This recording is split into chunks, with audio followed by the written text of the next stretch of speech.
jonizuotas šarminis vanduo pagerina medžiagų apykaitą. O jeigu medžiagų apykaita pagerėja, vadinasi organizmas yra geriau aprūpinamas maistinėmis medžiagomis ir iš organizmo lengviau yra pašalinami toksinai.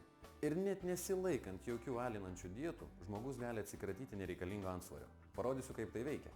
Štai, paimkime paprastos arbatos pakelį, juodos arbatos, jos galima įsigyti bet kuriam prekybos mūsų centre. Išpakuojam. Ir užpilkime paprastų vandenių iš čiaupo, kambario temperatūros. Kaip matote, vanduo spalvos dar nekeičia. Paimkim dar vieną tokios pat arbatos pakelį.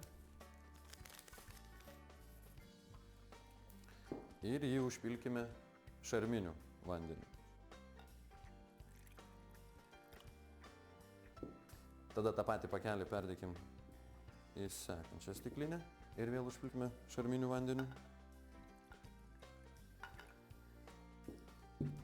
Nereikia net ilgai laukti, kad arbata atiduotų savo savybės vandeniui. Tada tą patį pakelį įdėkime į dar vieną stiklinę. Dabar tą patį pakelį užpilkime vandeniu iš čiaupo.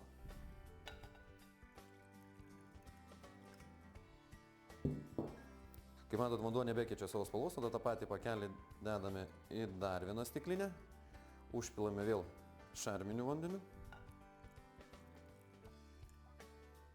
Kaip matote, vanduo vėl pakeitė spalvą.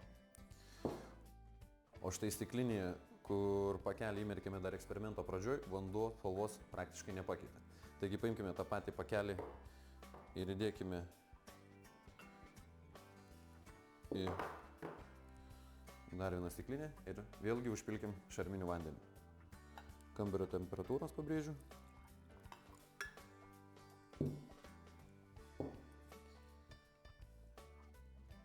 Kaip matote, šarminis vanduo geriau ištraukia iš arbatos jos savybės.